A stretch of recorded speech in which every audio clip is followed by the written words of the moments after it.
So hello everyone, আমার নাম হচ্ছে সালমান মুক্তাদির আর আমি বাংলাদেশের সবচেয়ে খ্যাত ছেলে।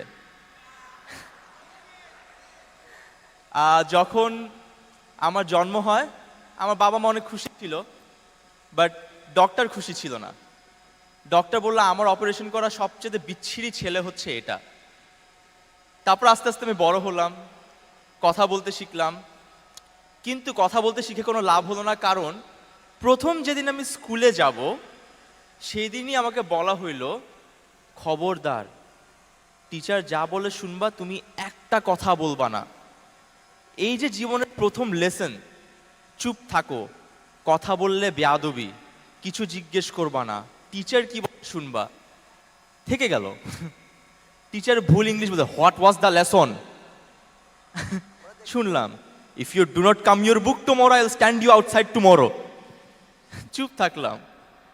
টিচার কিছু একটা বুঝাচ্ছে, পারলাম না, বুঝি নাই তো জিজ্ঞেসও করি নাই, শিখতে পারি নাই।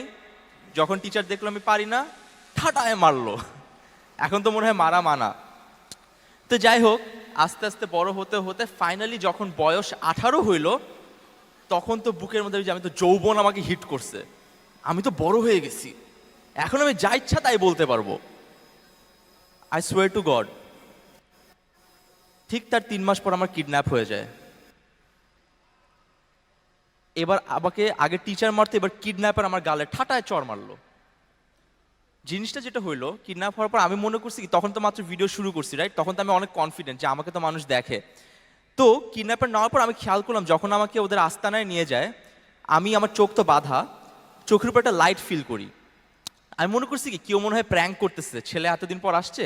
তা আমি হেসে দিছি যে আমাকে এসব করে লাভ নেই, ঠাস করে একটা চর। বাস ওই দিন শিক্ষা হয়ে গেছে যে কথা আসলেও বেশি বলা যাবে না, কিন্তু বুঝে শুনে বলতে হবে। তো যাই হোক, আজকে যখন আমি কথা বলতে আসছি, অনেক গালি খাইলাম অ্যাজ ইউজুয়াল।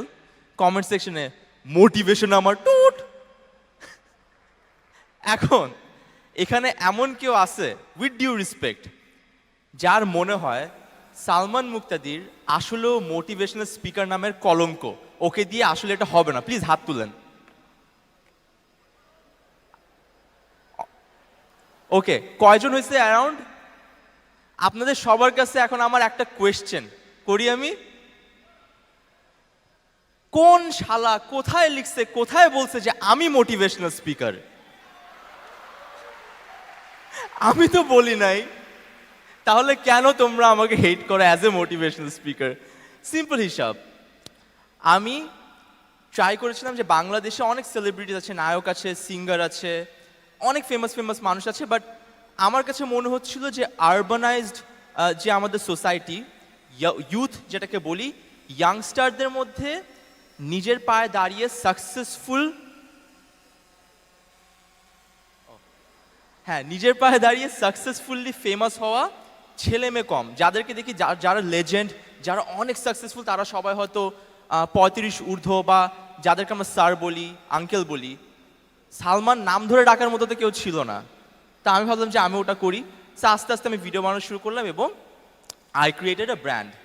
এখন যেটা হলো, যেহেতু আমি ছোটোবেলা থেকে সবসময় ফেল করলাম, ফেল করতে করতে নিজের মধ্যে কনফিডেন্স ল্যাকিং ছিল, দেন আমি আমার আইডেন্টিটি ক্রিয়েট করি।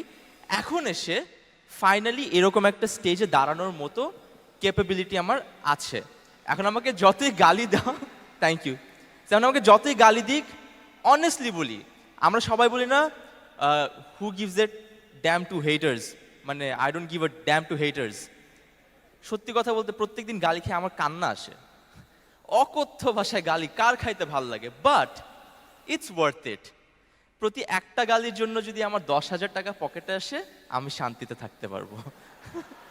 সো ইচ্ছা মতো গালি দাও, পার্থক্য একটাই, আমি তোমার গালি দেখতে পারবো, তোমাকে গালি রিপ্লাই করতে পারবো, তুমি কোনোদিন আমার সাথে এসে হ্যান্ডশেকও করতে পারবো না যদি আমি মানা করে দিই।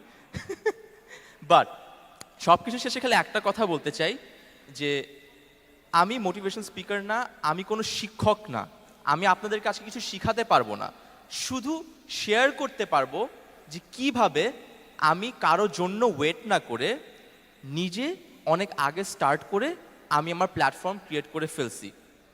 সো সালমান মুক্তাদির এখন একজন ইউটিউবার, আলহামদুলিল্লাহ।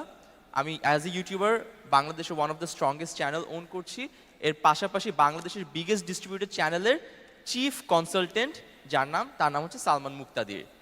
সো এখন আমার আন্ডারে আমি 20 জনকে রিক্রুট করেছি, যাদের কর্মসংস্থান আমি ক্রিয়েট করতে পেরেছি। এটা আমার কাছে সাকসেস। এই জন্য আমি নিজের কাছে নিজে গর্বিত। আর 10টা মানুষ কি বলে যায় আসে না।